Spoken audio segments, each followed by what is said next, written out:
Hi, this is Jamie from WC Vendors, and in today's episode we're going to be going through how to get started with WC Vendors Marketplace.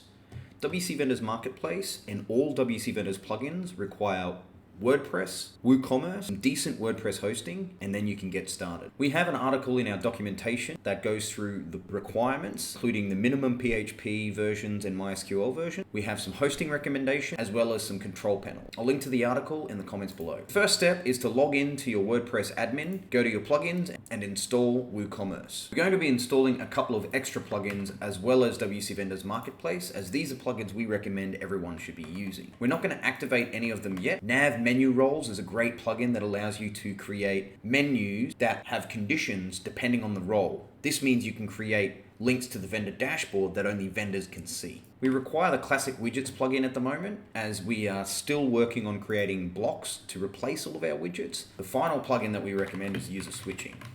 User Switching makes it so it's easy for you to switch to any of your vendors and see the view that they see. The final plugin we'll be installing is WC Vendors. Firstly, we're going to activate and configure WooCommerce.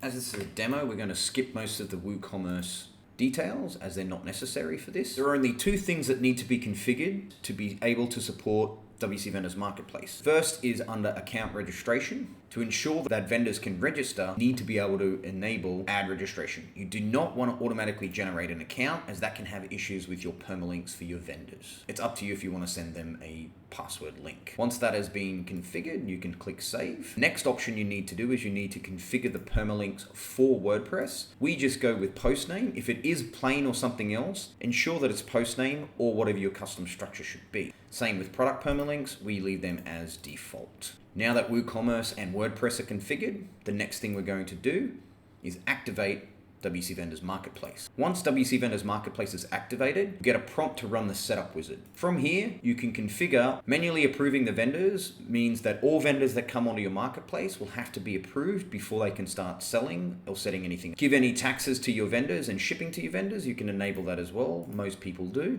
And you set your commission rate. This is the rate that is given to the vendor. For this, we're going to say 80%. That means that 20% goes to the marketplace. For capabilities, we leave those as default. These pages are required by WC Vendors to function, so you leave them as default. And then finally, your store's ready to go. We'd also recommend that you subscribe to our newsletter, as we send out monthly updates as well as content that we publish.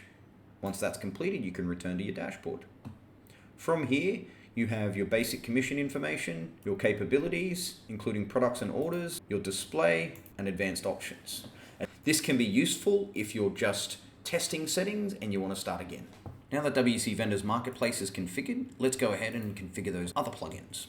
User switching can just be activated, as that will become useful when you want to switch between the admin user and a vendor. Once we activate Classic Widgets, that will become available for any of the widgets that are available in WC Vendors Pro. And then finally, our Nav Menu Roles. When we create a menu under Appearance, now a new menu will be our Account menu.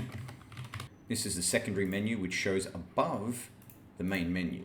From here we can add the vendor dashboard and the My Account. With the vendor dashboard, we can say logged in users that are vendor. What that will do is the vendor dashboard will only show on the front end for vendors. That's the basic configuration for WC Vendors Marketplace.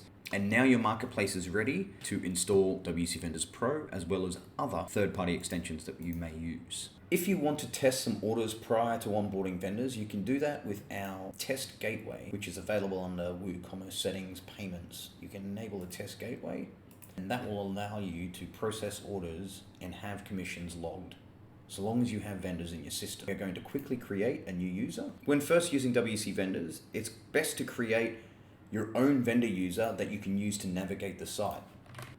Now that the vendor is configured, you can now switch to that vendor without logging out from using the user switching plugin. In the back end, they can configure their information. WC Vendors Marketplace provides basic capabilities for vendors to be able to manage their shop settings and orders from the WordPress admin area. They can also now switch to the front end, and as you can see, after we've enabled the vendor user, we can go to the vendor dashboard. They can also access their store settings from the front here, or they can add products.